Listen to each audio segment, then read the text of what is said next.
Bien. Retomo, entonces, las maneras de comer, de disponer la mesa, cómo comemos, son maneras sociales, independientemente de la necesidad de alimento que tenemos como seres humanos. Y lo que nos dice Durkheim es todo el esfuerzo que hacemos, ¿sí? Como sociedad, los padres, como, digamos, encarnando ese deber social, todo el esfuerzo que hacemos los padres para educar a los chicos en la manera correcta de comer en nuestra sociedad, que es diferente de un tipo de sociedad a la otra, muestra, ¿sí? Que eso social, esa manera de ser social, es anterior y es superior y se impone a, eh, a nuestras formas individuales mediante ese poder coercitivo, esa presión, esa coacción, se impone a nuestras formas particulares, ¿sí? A nuestras, bueno, es lo que analizamos o analiza también, se analiza también desde la psicología, todo lo que son los procesos de socialización. Todos esos procesos de socialización son esos esfuerzos de la sociedad por hacer a sus miembros a imagen y semejanza. Por eso yo siempre les digo, no es, para Durkheim no sería Dios el que crea los hombres a su imagen y semejanza, sino que es la sociedad la que crea a sus miembros, a sus hombres, a sus miembros, individuos, a su imagen y semejanza. Bien, bueno. Otra de las cosas que quería comentarles respecto de este trabajo donde él define el objeto de la sociología, que es las reglas del método sociológico, que ahí está definiendo como objeto de la sociología a los hechos sociales. Estos hechos sociales, siguiendo su recomendación de las reglas del método, primero los va a definir.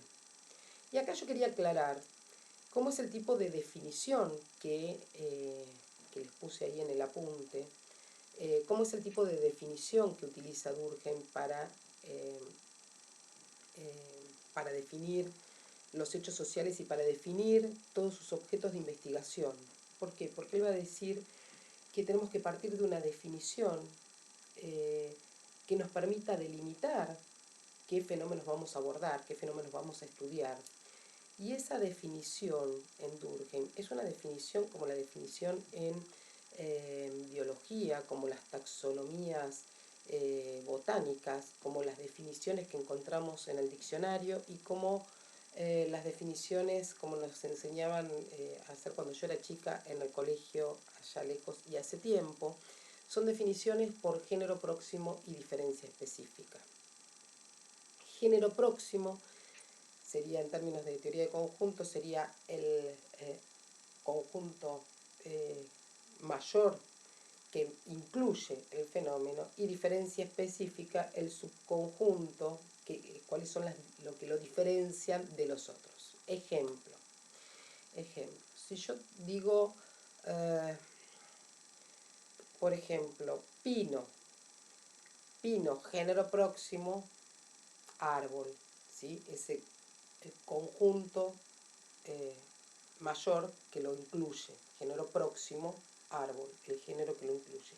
Diferencia específica, es decir, ¿qué lo diferencia del resto del conjunto, del resto de árboles? Diferencia específica, no sé, que tiene raíz pivotante, que tiene forma de conífera, no sé, que tiene hoja perenne, etcétera, etcétera. Esas serían las diferencias específicas. Por ejemplo, yo digo mesa, ¿sí? Género próximo sería mueble, diferencia específica, no sé, que sirve para apoyar los alimentos, para comer, y así, tendría que buscar en el diccionario la definición de mesa. Pero no sé si me... Bueno, cuando él define los hechos sociales. Género próximo, ¿sí? Son otros hechos, ¿sí? Son formas de hacer, de pensar y de sentir, ¿sí? Eso sería su género próximo. Formas de hacer, de pensar y de sentir. Género próximo. Diferencia específica no son cualquier forma de hacer, cualquier acción, no es cualquier forma de pensar y no es cualquier forma de sentir, sino que son aquellas formas de hacer, de pensar y de sentir que tienen como característica que son exteriores a los individuos, es decir, que tienen exterioridad, no se conforman internamente, sino que están de afuera de los individuos, son exteriores a los individuos y tienen la capacidad de ejercer sobre los individuos una presión, se imponen, dice a ellos, con un poder coercitivo, es decir, que ejercen coerción sobre los individuos. El ejemplo es, por ejemplo, las formas de comer, que acá comemos con cubiertos, tenedor y cuchillo, en otros lados comen con palillos, si como comida thai como con la mano, pero no de cualquier manera, sino que tengo que disponer los dedos de determinada manera para que caiga, esperen que no sé cómo enfocar, para que caiga el jugo por acá, ¿sí? No sé bien cómo se hace, pero y si digamos, son formas de hacer, en este caso formas de comer, formas de hacer que son exteriores, ¿sí? Y que se nos imponen con un poder coercitivo. Eso es lo que él les está mostrando en las reglas del método. Dice, bueno, tratar a los hechos sociales como cosa, ¿sí? Y ahí el objeto de la sociología, como todo objeto de ciencia, dice Durkheim, desde una posición, digamos, objetivista de la ciencia, desde un posicionamiento epistemológico del objetivismo, es decir, que considera que el objeto de ciencia es diferente del sujeto que investiga, ¿sí? Bueno, dentro de esa concepción, él va a decir tratar a los hechos sociales como cosa, como todo objeto de ciencia, dice Durkheim, cosa como lo que se opone a idea, cosa como lo que puedo conocer solo a condición de salir de mí para investigarla. ¿Y cómo lo investigo? Lo investigo como, dice, como hace un, no sé, un cartógrafo, un geógrafo que va al terreno y analiza desde los caracteres, como si no conociera, como si le fuera desconocido, analiza desde los caracteres exteriores y más observables y más simples hacia los más complejos, profundos, etcétera, etcétera. Es decir, que lo que está planteando es una postura, ¿sí? un posicionamiento sobre una concepción científica, sobre cómo se hace para conocer científicamente, cómo se hace para abordar el objeto de estudio. Es decir, hay que tratar a los hechos sociales como cosas, como actitud mental, como una precisión de la actitud mental que hay que tener para conocer, para investigar, ¿sí? Dice cosa como lo que se opone a idea. Bien. Y para esto, para poder observar, digamos, va a dar determinadas reglas que nosotros en general en sociología tenemos una regla de las reglas, una regla mnemotécnica para acordarnos de cuáles serían esas reglas que él nos va a presentar. Y esa regla mnemotécnica es escribir, no tengo acá para escribirles, pero imagínense, es escribir 12 así, ¿sí? Como si fuera, no sé cómo se llama, bueno, no me acuerdo cuál es el nombre, cuando uno pone las letras en vertical y pone cada definición, como si fuera una especie de claringrilla, pero no me sale el nombre. Bueno, esta regla mnemotécnica es poner 12 de apóstoles, 12 apóstoles. Ustedes acuérdense de los 12 apóstoles. Primero, definición, de definición. ¿Sí? Lo primero que voy a hacer es definir. ¿Para qué me sirve definir? Para incluir dentro de mi investigación todos los objetos que correspondan a esa definición y dejar afuera de esa bolsa de todos los datos y todos los objetos que no corresponden con la definición o que están al límite. Ejemplo que tienen ustedes en el estudio del suicidio. Cuando él define el suicidio, que lo define con estas características de definición, género próximo y diferencia específica, va a decir, género próximo, esto da muerte, ¿sí? Donde agente y paciente es la propia víctima, es decir, está separándolo de los homicidios, de las muertes naturales, que se produce de manera positiva o negativa, es decir, porque por acción o por omisión, de manera directa o indirecta, me suicido o hago que me suiciden, digamos, o hago algo que me lleva a que me maten, que sería el caso de los mártires, que ustedes van a leer ahí en los ejemplos que da el suicidio. Bueno, de manera positiva o negativa, de manera directa o indirecta,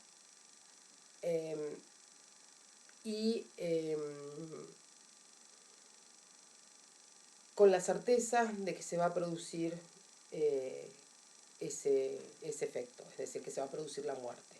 Con la certeza está separándolo del caso de, por ejemplo, los alucinados, ¿sí? Si una persona, no sé, toma un alucinógeno, se sube a la terraza, se piensa que es Superman y sale a volar, en la definición de Durkheim no sería un suicidio porque está separándolo, esta persona lo está haciendo con la certeza de que va a producir ese resultado de la muerte, ¿sí? Bien. En esa definición, por ejemplo,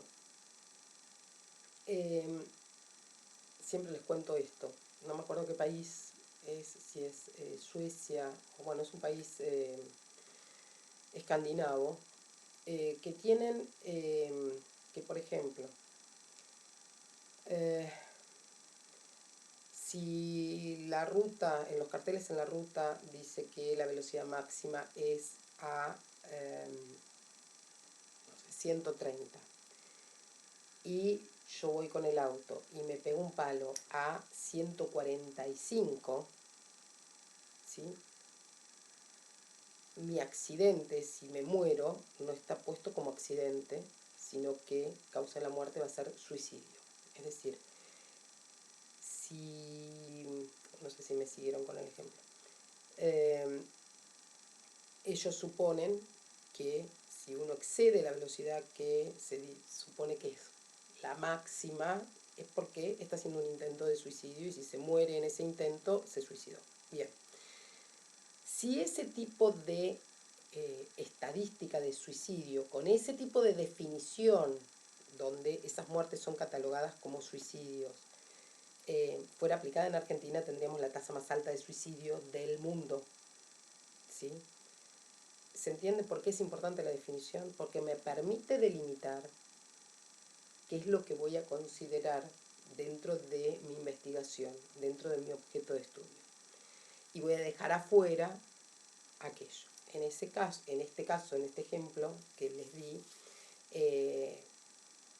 la definición de suicidio de ellos es mucho más amplia que nuestra definición de suicidios, es mucho más amplia incluso que nuestra definición de accidente de tránsito. Entonces no son objetos comparables. ¿Está bien? Bien. Vuelvo entonces. Definición. Lo mismo va a ser cuando analice los diferentes tipos y especies de suicidio. Los va a definir por género próximo, en el caso de, por ejemplo, cada uno de los tipos, no sé, por ejemplo, el tipo egoísta, género próximo, suicidio, diferencia específica, las diferencias específicas que hace que uno sea altruista, otro egoísta y otro anómico, fatalista, etcétera, etcétera. Bien, entonces será 12 apóstoles, la de definición. O, observación, ¿sí? Observación y comparación. ¿Cómo voy a observar? Voy a observar esos fenómenos que son comparables, es decir, que de acuerdo a mi definición son comparables. Entonces voy a poder observar, en este caso él, por ejemplo, observa y delimita estadísticas de tasas de suicidio en diferentes países, ¿sí? Con definiciones que le permite comparar las observaciones que hace de esas tasas de cada uno de los países. Entonces, la observación y la comparación, la clasificación en tipos y especies. Esa clasificación me va a permitir, digamos, es esa clasificación en la cual también va a intervenir de nuevo la definición. Esa clasificación me va a permitir establecer relaciones, ¿sí? Relaciones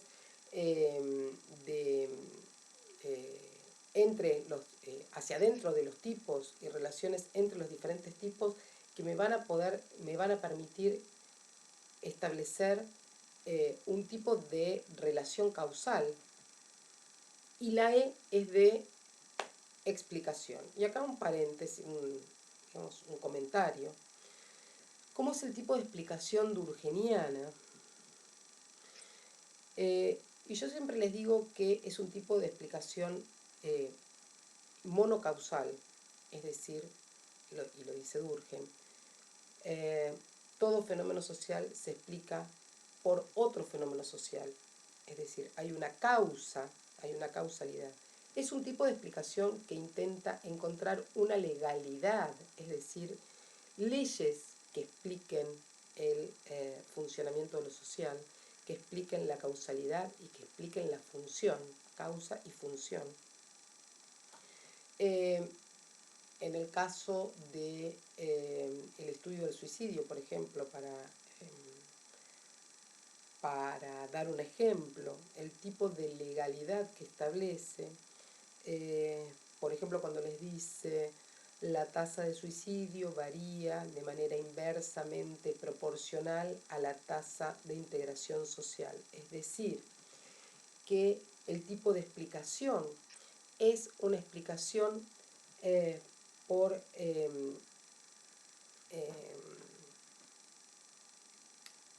variaciones concomitantes, es decir, por el establecimiento de relación entre variables y por ver cómo se producen variaciones concomitantes entre las dos variables o entre las variables que intervienen.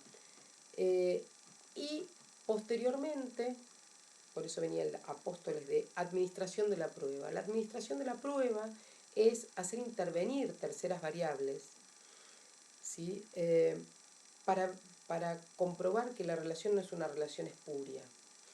Es decir, que el tipo de explicación que estoy dando es una explicación válida, para comprobar la validez de la explicación, la validez de la legalidad. Por eso se hace la administración de la prueba. El trabajo, la investigación del suicidio, que nosotros comentamos y que nos parece sumamente importante porque justamente es una investigación que permite ver cómo él discute con otras disciplinas sobre un fenómeno que a primera vista parece de decisión totalmente privadísima, totalmente individual, y cómo él considera que analizando el fenómeno respecto de la cantidad de muertes que se producen por año y que se repiten anualmente en las sociedades, es decir, analizando la tasa de suicidio, esa tasa de suicidios es un fenómeno que no responde a cuestiones individuales, sino que responde a cuestiones sociales, que toda sociedad paga un impuesto al suicidio con la muerte de los miembros de su sociedad. Bien. Esa investigación es una investigación que se sigue tomando como modelo para todo lo que es correlación de variables, para lo que es aplicación de metodología de investigación, como ejemplo de cómo hacer una investigación a partir de datos estadísticos, como ejemplo de interpretación de esos datos estadísticos, sigue siendo actual la investigación. El otro texto que nosotros tenemos comentado, que es el de la división del trabajo social, es decir, tenemos de la división del trabajo social, tenemos unas páginas de las reglas del método y del suicidio. Bueno, de la división del trabajo social es el que vamos a comentar y trabajar en el próximo video, pero lo que les voy a adelantar es que justamente en ese trabajo vamos a ver la riqueza de la explicación de Durkheim respecto de una preocupación central en la obra de Durkheim, que es la homología entre lo que es el orden social y el orden moral. Es decir, cómo esa preocupación por el sistema de creencias, o por las creencias comunes, por los valores, por el sistema regulatorio que sostiene una sociedad en un momento determinado, cómo es una preocupación que atraviesa toda la obra de Durkheim, y por eso la preocupación por un fenómeno que él describe tanto en su investigación del suicidio desde diferentes aspectos, como en su investigación sobre la división del trabajo social, que es el fenómeno de la anomia. Hace unos años, cuando fue no me acuerdo si fue en el 2007 o bueno, por ahí, no, un poco antes, hubo un libro, una compilación de trabajos de investigación de investigadores argentinos que se llamaba La crisis del lazo social, todos utilizando digamos, un tipo de investigación durkheimiana, o tomando como modelo el tipo de investigación de Durkheim y la preocupación de Durkheim por el fenómeno de la anomia, es decir, por el fenómeno de la desregulación moral o de la falta de regulación moral en una sociedad. Bueno, un montón de sociólogos argentinos hicieron investigaciones y aportes interesantes sobre justamente el fenómeno de la regulación moral o de la anomia, de la falta de regulación moral o anomia. Era una problemática la problemática que más le preocupaba a Durkheim, el tema de la anomia o ese desorden moral. ¿Por qué? Porque así como en Marx nosotros encontramos que la preocupación por la alienación atraviesa toda su obra, porque hace a la condición humana, es decir, a la preocupación por cuál es la condición de humanidad que a él le preocupa a lo largo de toda su obra, en eso que en el video yo les comentaba que es su antropologismo filosófico, o sea, es su preocupación antropológica, sería, su preocupación por la condición humana. En Durkheim, la preocupación justamente por esa posible felicidad de los modernos, en Durkheim el concepto de felicidad en la modernidad, o la felicidad posible de los hombres, no va a estar dada por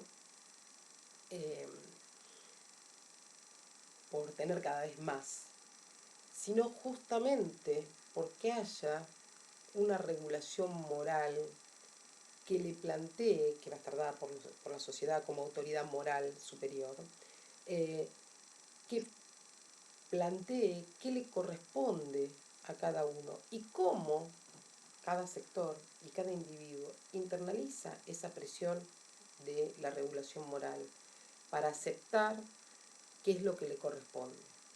Durkheim, y con esto termino, así lo van pensando, lo van leyendo y lo van pensando.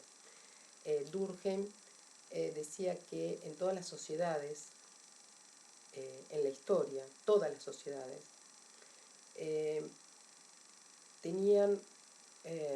establecían en ese ordenamiento moral un límite por encima del cual la vida se consideraba obscena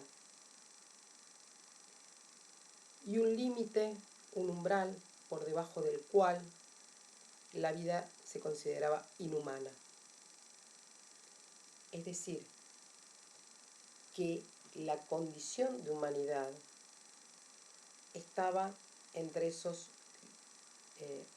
límites planteados por ese ordenamiento moral que la sociedad como autoridad moral sostiene en un momento determinado, organiza en un momento determinado, qué sistema de regulación tiene la sociedad en un momento determinado. Por eso le preocupa cuando se desajusta ese marco regulatorio, ese sistema regulatorio, en esos momentos de crisis que se producen esos desajustes, porque justamente lo que se pierde es el límite superior, ¿sí? Y aparecen comportamientos obscenos, ¿sí?, de los sectores más altos, y el límite inferior, ¿sí?, que deja a sectores de la población por debajo de esa condición, por debajo de ese umbral de humanidad. Bueno, la idea de umbral de humanidad la retoma después o la plantea en estos términos Hannah Arendt, que no sé si ustedes la ven en filosofía, pero que es otro de los libros que yo recomiendo para la biblioteca del lector, para esa biblioteca que hace a nuestro acervo cultural, que es un libro maravilloso